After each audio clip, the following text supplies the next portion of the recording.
में कि बेसिकली हमारा यहाँ पे बॉडी बिल्डिंग और जो फिटनेस में जाना चाहते हैं उनका यही होता है कि भाई रमज़ान में जिम कैसे जाएं, कमज़ोरी होगी या रोज़ा छोड़ें, तो आप कैसे करते हैं अपनी जिम को मैनेज? देखिए, पहले तो ये हमारे यहाँ कॉन्सेप्ट है और ये समझना जरूरी कि बॉडी, अगर आप वेट लॉस करना चाह रहे हो, नहीं वेट लॉस, कुछ लोग वेट लॉस करना चाहते हैं, कुछ मसल गेन करना चाहते हैं, अलग अलग गोल। दोनों सूरत में डिपेंड करता है आपका गोल क्या है। जब भी हम एक्सरसाइज की बात करते हैं, सबसे पहला क्वेश्चन ये होता है कि आपका गोल क्या है। क्या आप वेट लूज करना चाहते हो, क्या आप लीन मसल गेन करना चाहते हो, क्या आप स्ट्रेंथ ट्रेनिंग करना चाहते हो, क्या आप बॉडी में एंड्योरेंस लाना चाहते हो। तो फर्ज करें जो कॉमन गोल होता है सबका वो वेट लॉस होता है। मेजॉरिटी लोग वेट लॉस करना चाहते हैं, फैट लॉस करना चाहते हैं, जिसको हम कहते हैं फिट होना है। उससे भी ज्यादा जो हमारे माशरे में पाया जा रहा है वो है वेट लॉस करना या फैट लॉस करना। ये कॉमन गोल है, तो हम उस पर बात कर लेते हैं पहले, बाकी जो थोड़े से स्पेसिफिक है उस पर बाद में बात कर लेंगे। तो आपको फैट लॉस करने का बॉडी का इतना बड़ा सिंपल फॉर्मूला है। अगर आप इसको ओवरऑल में आसान लफ्जों में बता दूं, मैं इसको टेक्निकल और जो एक्सपर्ट टर्म में बात नहीं करूंगा, कि आपकी डेली कैलोरी इनटेक क्या है। आपकी रिक्वायर इस फिजिकल बॉडी को चलाने के लिए आपकी मिनिमम कैलोरी मिसाल के तौर पे 2000 कैलोरी आपको चाहिए। 2000 कैलोरी क्या होती है? कैलोरी वो यूनिट है जो फ्यूल को, जैसे आपको गाड़ी को चलाने के लिए पेट्रोल चाहिए तो कितने लीटर पेट्रोल डालेंगे, लीटर में काउंट करते हैं पेट्रोल। तो ये 20 लीटर पेट्रोल मैं रोज यूज करता हूँ मिसाल। तो इसी तरह आपकी बॉडी को चलाने के लिए फ्यूल चाहिए, वो फ्यूल है कैलोरीज। तो यानी हमें खाने को फ्यूल का इक्विवेलेंट बना दिया। हाँ, खाने को जब हम फ्यूल का इक्विवेलेंट देखेंगे, फूड जो हम लेते हैं उसको जब हम नोटिस करेंगे, जज करेंगे, काउंट करेंगे, मेजर करेंगे। कैसे? कैलोरीज में मेजर करेंगे, उसकी यूनिट्स में होते हैं, वो उसमें अलग डिटेलिंग होती है कि अगर आपने प्रोटीन खाई है तो पर ग्राम प्रोटीन जो है वो 4 कैलोरीज होती है, और अगर आपने कार्बोहाइड्रेट खाई है तो पर ग्राम कार्ब जो 4 कैलोरीज होती है, और आपने फैट खाई है तो पर ग्राम फैट जो होती है वो 9 कैलोरीज होती है। तो आपकी बॉडी के अंदर जो फ्यूल चाहिए ना वो कैलोरीज है, और वो कैलोरीज जो है वो मेजर होती है। अब जब हम एज ए एक्सपर्ट बात करते हैं तो हर इंसान की बेसिक कैलोरी रिक्वायरमेंट होती है कि उसकी बॉडी को सर्वाइव करने के लिए, सो रहे हैं, उठ रहे हैं, अभी भी आप बैठे हुए सांस ले रहे हैं ना, तो आपकी बॉडी वो कैलोरीज यूज कर रही है सांस लेने में भी, क्योंकि आपके हर एवरी मोमेंट आपकी बॉडी के अंदर जो सेल्स हैं वो उन कैलोरीज को बर्न कर रहे हैं। ऑक्सीजन आपकी बॉडी सेल्स क्रिएट कर रहे हैं, ऑक्सीजन से हीट क्रिएट हो रही है, और हीट से आपकी बॉडी एनर्जी ले रही है, और एनर्जी से आपकी बॉडी सर्वाइव कर रही है, जिससे आपकी बॉडी का थर्मल इफेक्ट क्रिएट हो रहा है, और आपकी बॉडी के अंदर एक हीट टेम्परेचर मेंटेन्ड है, और आपकी बॉडी को एक एनर्जी चाहिए। ये कहाँ सब कुछ होता है? ये सेल्स के अंदर होता है, ये अलग डिटेल है। अब प्रॉब्लम क्या है कि आपकी बॉडी को 2000 कैलोरीज मिनिमम चाहिए सर्वाइव करने के लिए, लेकिन आपकी बॉडी में एक्स्ट्रा फैट स्टोर हुई हुई है जो आप फैट लॉस करना चाहते हैं, जिसकी वजह से आप मोटे और बल्कि लग रहा है। या नॉर्मली जो लोग होते हैं उनके पेट पे और हिप्स के अराउंड जो है फैट थाइस पे स्टोर होती है। अब आपको उस फैट को ख़त्म करना है। ये जब भी ख़त्म होगी ये फैट जब आपकी बॉडी कहेगी कि भाई मेरे पास डेली फ्यूल पूरी नहीं आ रही, अब मुझे अपनी स्टोर जो फैट है उसको यूज़ करना पड़ेगा। यानी आप जितना खा रहे हैं उससे ज़्यादा आप जलाएं फ्यूल। अच्छा, ये कॉन्सेप्ट लेके लोग समझते हैं कि भाई मैं अगर 2000 कैलोरी मेरी रिक्वायरमेंट है और मैं 2400 कैलोरी मैंने ज़्यादा खा ली, तो मैं काम करता हूँ जिम जाके मैं 800 कैलोरी बर्न कर लूँगा। ये गलत अप्रोच है। इसका मतलब ये नहीं कि आप ज़्यादा खा रहे हो तो ज़्यादा जाके जिम में एक्सरसाइज करोगे तो बराबर हो जाएगा, नहीं। इसमें क्वालिटी ऑफ कैलोरी बहुत इंपॉर्टेंट होती है। गंदी कैलोरीज खा रहे हो, बर्न भी करो, लेकिन आपकी मशीन तो खराब हो रही है। इसकी मिसाल ऐसे ही है कि गाड़ी के अंदर आप गंदा ऑयल और गंदा पेट्रोल डाल के चला रहे हो उसको। लेकिन गंदी कैलोरीज का क्या मतलब होता है? गंदी कैलोरी मतलब फ्राइड चीज़ें हो गई, जिसमें ट्रांस फैट ज़्यादा होती है, सही, वो कैलोरीज जो कि डर्टी फूड बना हुआ है, लो क्वालिटी कैलोरीज होती हैं। एक पुराना अंडा हो गया या लो क्वालिटी चिकन एग हो गया, और एक अच्छे फार्म का ओमेगा 3 एग हो गया, वो गुड क्वालिटी प्रोटीन है। यानी आप ऐसा कह रहे हैं कि समझ लो एक बंदे ने एक चिप्स का पैकेट खाया नाश्ते में और दूसरे बंदे ने ऑमलेट खाया, जो ऑमलेट खाएगा वो गुड कैलोरी खा रहा है या गुड प्रोटीन ले रहा है, जो चिप्स खा रहा है वो बैड कैलोरी, ट्रांस फैट और बैड प्रोटीन। हालांकि दोनों को अगर हम फॉर एग्जांपल रख लेते हैं कि दोनों की कैलोरीज बराबर है, लेकिन उसमें ऑमलेट वाले में ज़्यादा फायदा है। बिल्कुल ऐसा ही। जहाँ तक फैट लॉस की बात आती है, रमज़ान में वैसे ही लोग भूखे प्यासे होते हैं तो उससे फैट लॉस नहीं होता। देखिए, ये इंपॉर्टेंट चीज़ है। अगर मेरी कैलोरी इनटेक डेली की 2000 है, जो मेरी रिक्वायरमेंट है, इनटेक नहीं रिक्वायरमेंट, मेरी बॉडी को 2000 कैलोरी चाहिए रोज़े में, क्योंकि मैं देर टाइम तक फास्टिंग करता हूँ, 12 घंटे 14 घंटे, तो मैंने सुबह जो भी अगर मैंने गुड कैलोरी लिया है, बैड कैलोरी वो एक अलग बात है। सहरी के अंदर जो भी मैंने calorie intake Lee let's say वो 2000 थी, तो 12 घंटे तक वो 2000 कैलोरी यूज़ हो गई, मेरी बॉडी ने कंज्यूम कर ली। अब मेरी बॉडी डेफिसिट में आ गई। सारा गेम होता है फैट लॉस का, आपको बॉडी को कैलोरी डेफिसिट में लाना है डेली। आपकी रिक्वायरमेंट 2000 है तो आपने खानी 1600 है, 1800, 200 डेफिसिट रखनी है। अब वो 200 कहाँ से लेगी बॉडी? वो स्टोर्ड फैट से लेगी। एडिड टू इट, अगर आपने ये प्रोसेस को और खूबसूरत और शानदार और तेज़ करना है तो आप अफ्तार से बिल्कुल पहले जाके एक्सरसाइज करें। एक्सरसाइज में क्या होता है, एक्स्ट्रा माइल जा रहे होते हैं, वो 200-400 कैलोरी एक्स्ट्रा बर्न कर होते हैं। मिसाल के तौर पे मेरी कैलोरी रिक्वायरमेंट 2000 है, मैंने खाई 1800 है सुबह सहरी में, और अफ्तार से पहले मैं 1 घंटे जाके मैं जिम में cardio exercise, light endurance exercise कर रहा हूँ, उससे मैंने फर्दर 400-500 कैलोरी बर्न की, तो मेरा ओवरऑल डेफिसिट कितना हो गया, 600-700 कैलोरी का हो गया। तो इससे फैट लॉस तेज हो जाएगा। बेसिक स्ट्रक्चर ये होगा कि आपने एक तो नेचुरल आपका बर्न हो रहा है क्योंकि आप फास्टिंग कर रहे हैं और फिर एक्सरसाइज कर रहे हैं, लेकिन ये जो कैलोरी वाली बात है, आपने जो गंदी कैलोरी जो अच्छी कैलोरीज की बात की थी, इसको कैसे कंट्रोल करेंगे? क्योंकि यहाँ पे तो रमज़ान में वेट लॉस नहीं वेट गेन होता है। अच्छा, अब मैं इस पे आता हूँ कि यहाँ तक तो आपने चले, अब लोग क्या करते हैं जी, हमने सहरी में जो भी खाया हमारा डेफिसिट हो गया, बाय द टाइम हम 4 बजे पहुँचे अफ्तार से पहले, हम जिम चले गए, हमने एक्स्ट्रा माइल बर्न किया, तो हमारा कैलोरी डेफिसिट हो गया 500-700, वही वेरी गुड। अब हम आए अफ्तार की टेबल के ऊपर, 3 गिलास शरबत, 5 पकौड़े, 2 समोसे, 3 रोल, सब छोले भटूरे वटेवर, कचौरी, तरकारी, जलेबियाँ, मीठे की इंतहा कर दिया आपने, और बैड ट्रांस ऑयल की, ट्रांस फैट की, फ्राइड फूड की इंतहा कर दिया आपने। इट्स लाइक आपने सुबह से लेकर शाम तक एक डोमिनो का एक पूरा एक ट्रैक क्रिएट किया, बड़ी खामोश सफाई से उसके एक डोमिनो को, एक ईंट को रखा, और शाम में आके उसको लात मार के सब गिरा दिया आपने। तो इसलिए वेट लॉस नहीं हो पाता रमजान में, उल्टा वेट गेन हो जाता है, क्योंकि आपने सुबह से लेकर शाम तक 700 कैलोरी का डेफिसिट क्रिएट किया, लेकिन जैसे ही अफ्तार खुला वो 2500 कैलोरी का जो आपने टोटल इम्पैक्ट क्रिएट किया था, इसमें से 1800 कैलोरी खाई थी, 500 डेफिसिट, 700 डेफिसिट की थी, आपने अफ्तार में बैठ के 3000 कैलोरीज खा दी, तो आप 500 कैलोरी सरप्लस में चले गए। इससे बिंज ईटिंग का भी कॉन्सेप्ट नहीं आ रहा, जहाँ तक आप मुझे बताना चाह रहे? अच्छा नहीं, मैं इसमें थोड़ा सा अर्ज करना चाहूँगा, होता क्या है, जब आपके फास्टिंग के 12-14 घंटे गुजर जाते हैं ना, तो आपकी बॉडी हाइपर रिएक्टिव मोड में आ जाती है। जो बॉडी इंसुलिन रेजिस्टेंट होती हैं, जिनके कोर्टिसोल लेवल हाई होते हैं, या जो फैटी होती है बॉडी, हाइपर रिएक्टिव इसलिए होती है जैसी उनकी बॉडी में एक ये बॉडी का एक रिएक्टिव मेजर है, कुदरती निज़ाम है, एक कह लीजिए इसको, वो क्या कहते हैं, सर्वाइवल इंस्टिंक्ट है ये, कि जैसी बॉडी, जो फैट बॉडी होगी ना, उसका जो फूड का लेवल, जो शुगर लेवल डाउन होने लगेगा बॉडी का, तो वो फौरन घबराहट मोड में आ जाती है, हाइपर मोड में आ जाती है कि मुझे और शुगर दो, जल्दी दो, मैं अपनी फैट स्टोरेज यूज नहीं करूंगी अभी, वो इमरजेंसी के लिए।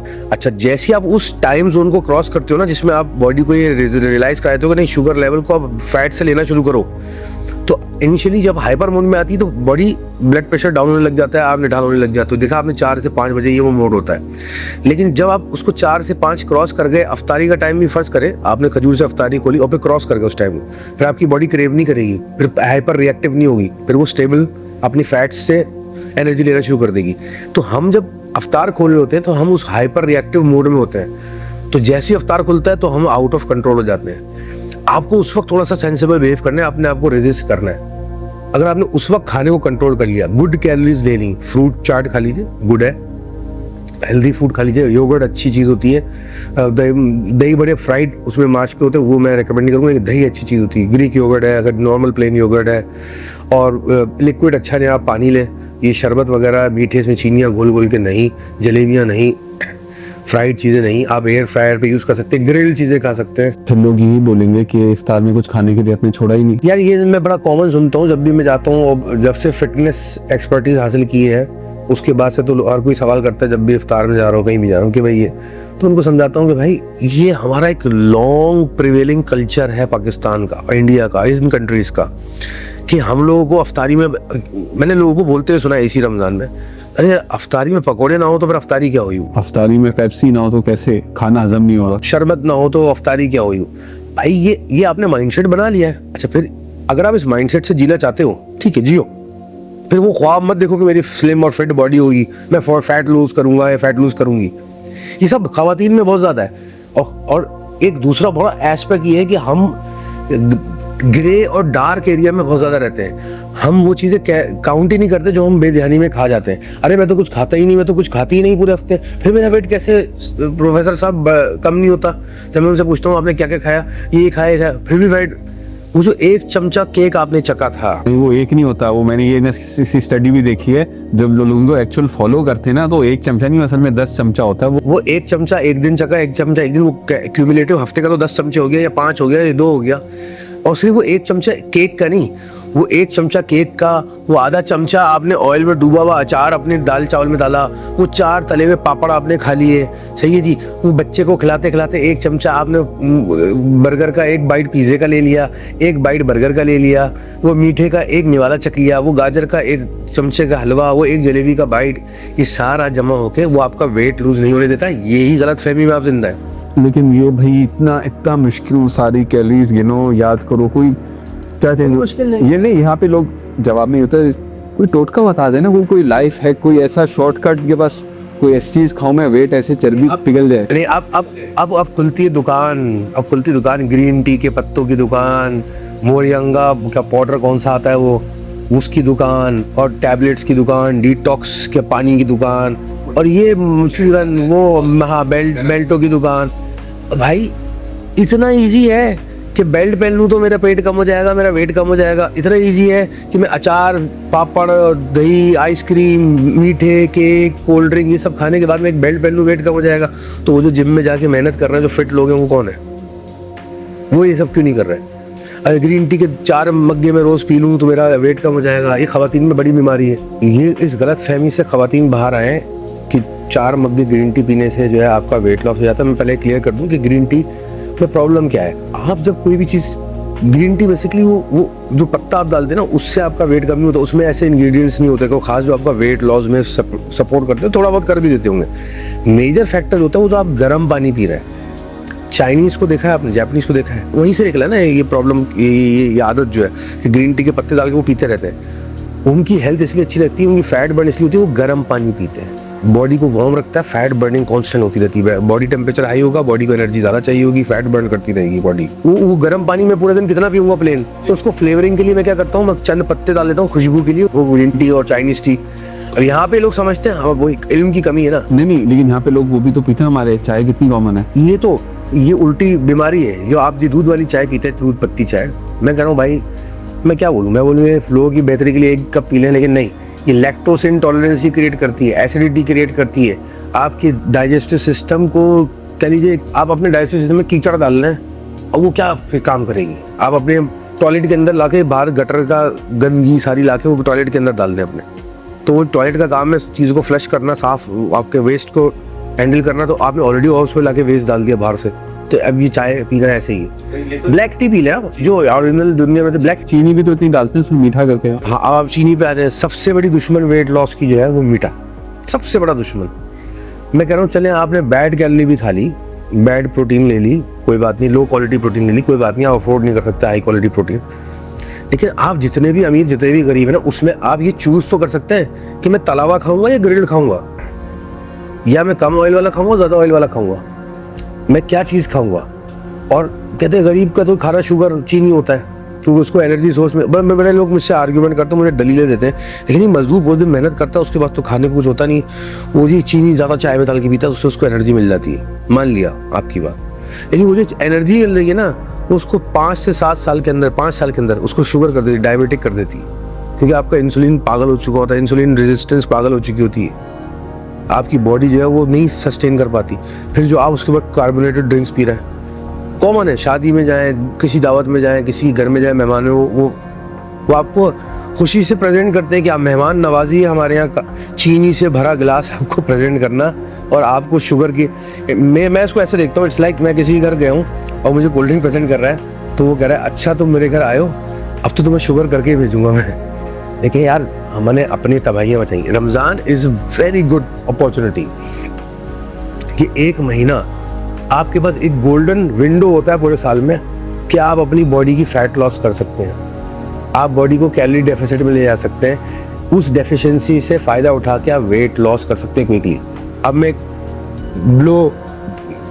फाइनल ब्लो कर दूं कि पहले रोजे से आखिरी रोजे तक आप जो कर रहे हो वो आप जानते हो, नहीं यू नो, आप बिंज ईटिंग कर रहे हो, आप इम्पल्सिव ईटिंग कर रहे हो, जो भी आप कर रहे हो आपको पता है।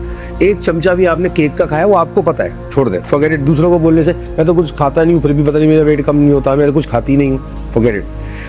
पहले रोजे से आखिरी रोजे तक, सही है, 30 पहले रोजे को वजन करें अपना, आखिरी रोजे को वजन करें अपना। अगर आखिरी रोजे में आपका वेट लूज हुआ है 2 किलो, 1 किलो, आधा किलो, इसका मतलब आपने रमज़ान का एसेंस पकड़ लिया, रिलीजियसली भी और फिजिकली भी, बायोलॉजिकली भी, मेडिकली भी आपने उससे फ़ायदा उठाया। रमजान का एक एसेंस, एक एसेंस, अगर आपने पहले रोजे को वेट किया, फर्ज करें 70 kg वेट था, रोजे के आखिरी रोजे को आपका 71, 72, 75 व्हाटएवर, अगर पहले रोजे से बड़ा हुआ आया वेट, इसका मतलब आपने बहुत ज्यादती कर ली अपने साथ। इतना हेल्दी होना चाहिए ना, क्योंकि ये अभी आप बोल रहे हैं, फिर तो दूसरा बंदा आएगा वो बोलेगा मैंने तो 30 किलो कर लिया, मैं तो मर रहा हूँ, मेरे ऑर्गन फेल हो रहे हैं। नहीं, हेल्दी मैंने बताया कैलोरी डेफिसिट एक।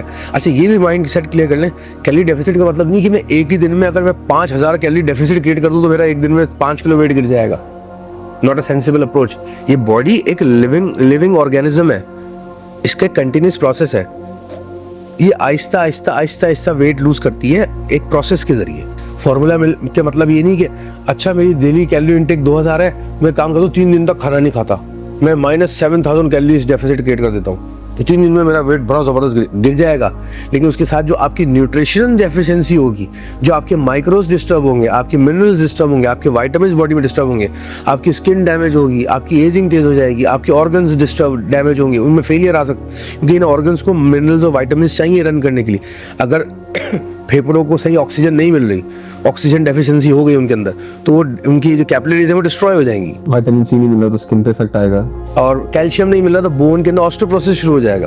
तो ये नॉट अ सेंसिबल अप्रोच। ये आपको 1 महीना पूरी विंडो, 1 महीने में आप 2-4 किलो वेट कम करेंगे, इट्स गुड अप्रोच। तो आप एक एवरेज बंदे के लिए जिसको उतनी सारी नॉलेज नहीं है, लर्न नहीं है, लेकिन उसके लिए आप बना सकते हैं क्या बेसिक गाइड कि सुबह उठो, ये खाओ, इस तरह ये। यार लोग कहते हैं, मुझे बड़े लोग कहते हैं कि हमारा न्यूट्रिशन प्लान बनाते हैं, ये ऐसे नहीं होता है। न्यूट्रिशन प्लान बनता है, आपकी बॉडी टाइप क्या है, आपको असेस किया जाता है पहले कि आपकी हैबिट्स क्या है, आपकी ईटिंग हैबिट्स क्या है, फिर आपका 1 हफ्ते का पूरा मैं चार्ट बनाऊंगा कि आप क्या खा क्या रहे हो, मुझे वो लिख के दो एक एक चीज़। फिर बेस्ड ऑन दैट मैं आपकी न्यूट्रिशनल प्लान बनाऊंगा, फिर ट्यून करके दूंगा आपको कि आपको ये खाना चाहिए। इन जनरल मैंने आपको जैसे बताया कि कैलोरी डेफिशिएंसी क्रिएट करनी है, सहरी में जो खाएं फ्राइड अवॉइड करें, मीठा अवॉइड करें, गुड, इसके अलावा जो आपको नजर आता है गुड खा लें, गुड हेल्दी प्रोटीन खाएं, हेल्दी फूड खाएं। और जो सहरी के अंदर कैलोरीज आपने इंटेक की है उसको आप ग्रामेज से, अंदाजे से भी कर सकते हैं। फर्स्ट करें आपने 400 ग्राम फूड लिया है तो 400 ग्राम इन जनरल आप मल्टीप्लाई बाय 4 तो 1600 कैलोरी का आपने फूड लिया है। 200 ग्राम खाया तो तकरीबन 800 1000 कैलोरी का आपने डाइट प्लान लिया है, मील लिया है। और फिर शाम तक आप अफ्तारी में क्या खा रहे हैं उसको भी आप जज करें, तो आपका ओवरऑल 2000, 2500, 2200 कैलोरी जो भी इंटेक हो रहा है, और फिर आपने उसकी डेफिशिएंसी क्रिएट करनी है, मतलब ऐड करना है उसको। अफ्तार से पहले आप थोड़ी सी एक्सरसाइज करना है, ज़रूरी नहीं है जिम जाए, घर में भी रह के कर सकते हो जितनी आपकी शक्कत है। क्योंकि अफ्तारी में रोज़ों में ये होता है कि आप कोई आम बंदे, कोई जो रेगुलर प्रैक्टिशनर नहीं है, जो रेगुलर जिम जाने वाला नहीं है, एक्सरसाइज करने वाला नहीं है, उसको आइडिया नहीं होता मैं कब फेंट पड़ जाऊँगा, कब मेरे एनर्जी लेवल्स डाउन हो जाएंगे। मैंने देखा लोग जिम जाते हैं, पहले दूसरे रोजे वो एनर्जी ज़्यादा एक्सरसाइज कर लेते हैं, एनर्जी लेवल कोलैप्स करते हैं, फेंट होने की हद पे आ जाते हैं, फिर वो डर के हमारे अगले दिन जिम नहीं जाते। तो आपको ये आइडिया रखना है कि अब मेरी हालत ये हो रही है कि मुझे चक्कर आने वाले हैं, मेरा ब्लड प्रेशर लो हो रहा है, ओके स्टॉप देयर, ये आपका थ्रेशोल्ड है, ये आपकी लिमिट है। अगले दिन आए उस लिमिट से बेहतर करेंगे। अगले दिन हो सकता है आपने आज अच्छा खाना खाया हो, शहरी में ज़्यादा हाई न्यूट्रिशनल फूड खाया हो, एग्स वाइट खाए हो, अच्छा प्रोटीन लियो। प्रोटीन लेने से ज़्यादा फुल फील करता है बंदा देर तक, कार्ब्स और फैट लेने से ज़्यादा फुल फील नहीं करता बंदा। तो आपको ये जज खुद करना होगा। Ramzan is the best time, एक बहुत बड़ी अपॉर्चुनिटी है, एक बहुत अच्छी विंडो है कि अफ्तार से पहले एक्सरसाइज करें। इवन ख़वातीन हम तो किचन में मसरूफ़ होते हैं, नॉट एन आर्ग्यूमेंट। आप किचन का काम आधा घंटा पहले निपटा के आखिरी आधे घंटे एक्सरसाइज कर लें। लोगों ने ये खुद इतनी एक्सरसाइज होती नहीं। आई नो फीमेल्स, मैं ऐसी ख़वातीन को जानता हूँ जो इन्हीं रमज़ान में दोपहर में 2 से 3 जाके जिम करती हैं, एक्सरसाइज करती हैं, फिर आकर 5 बजे से किचन में खड़े होके 10 लोगों की अफ्तारी बनाती हैं, अफ्तारी सर्व करती हैं और सारा काम देखती हैं। तो वो कौन है भाई? मुझे बेसिकली ये समझ में आ रहा है कि एक तो गुड न्यूट्रिशन, दूसरा सेल्फ डिसिप्लिन, डिसिप्लिन तो बेकार हो जाएगा सब कुछ। फिर एक आपको पेशेंस होनी चाहिए, एकदम से वेट लॉस, कंसिस्टेंसी चाहिए आप, और एक्सरसाइज। अगर आप इन 4 चीज़ों को फॉलो करेंगे तो आप वेट लॉस कर सकते हैं, कर सकती हैं। मतलब आप वेट रेगुलर अपना चेक करते रहें। आइडियली किसी एक्सपर्ट को कंसल्ट करें। अभी हम किसी दिन प्रेस पे प्रोग्राम करेंगे कि यहाँ पाकिस्तान में एक्सपर्ट्स का हाल क्या है, जो जिम के ट्रेनर्स यहाँ पे हैं और जिम के अंदर जो एक्सपर्ट्स चल रहे हैं उसके बारे में मैं बात करूंगा। लेकिन अगर ये 3-4 बेसिक गाइडलाइंस आप अपनी लाइफ पे अप्लाई करें तो वेट भी लॉस हो सकता है, आप हेल्दी वेट लूज होगा, आप बॉडी आपकी फिटनेस की तरफ आएगी, आप हेल्दी लाइफस्टाइल की तरफ जाएंगे और आपको खुद महसूस होगा आपकी ज़िंदगी जीने का मज़ा ही अलग होगा।